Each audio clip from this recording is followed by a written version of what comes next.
The sea is not the only thing that changes with the wind. Brigid of Esbjerg knows that loyalty, like the tide, can shift in an instant. A woman who has walked the razor's edge between Saxon and Dane, she has survived storms both on the water and within the hearts of powerful men. Today, she steps out of the shadows to speak of ambition, survival, and the cost of refusing to be erased.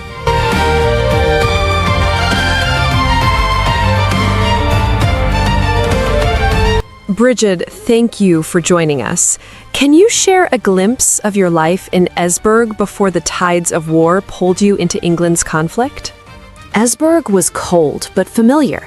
I knew the rhythms of the sea, the weight of silence, the politics whispered behind closed doors. Before the war, I lived in the shadow of princes, men who saw me as a moment, not a legacy. That changed when I realized I had something worth fighting for. You've crossed paths with powerful men, some noble, some dangerous. How did those relationships shape your journey? Power is seductive. It blinds you to consequence. I've loved, I've lost, and I've learned that proximity to a crown doesn't guarantee safety. What shaped me wasn't the men, it was surviving them. You joined a secret faction during the events of the Briton and the Dane birthright. What compelled you to take that risk? Desperation, hope, a mother's instinct. I believed I could change the course of history, not for glory, but for protection. I didn't realize how deep the treachery ran until it was too late. Your sea crossing was treacherous.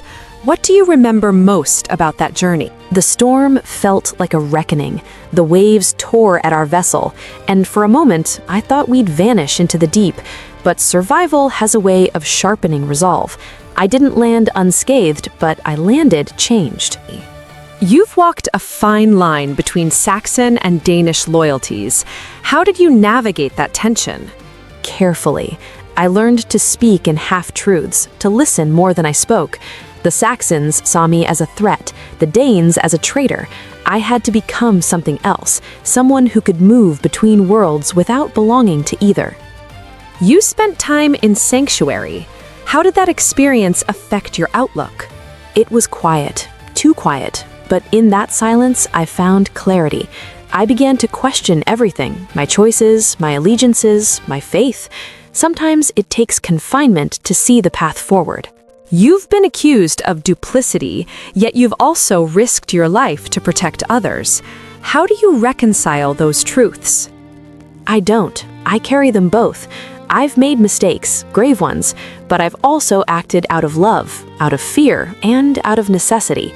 Redemption isn't clean. It's messy, painful, and often misunderstood.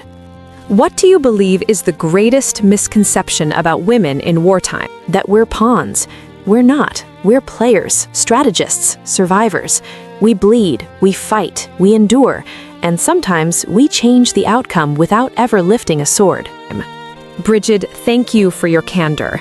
Before we close, is there anything you'd like our readers to understand about your legacy? My story isn't about scandal or seduction. It's about survival, about a woman who refused to be erased.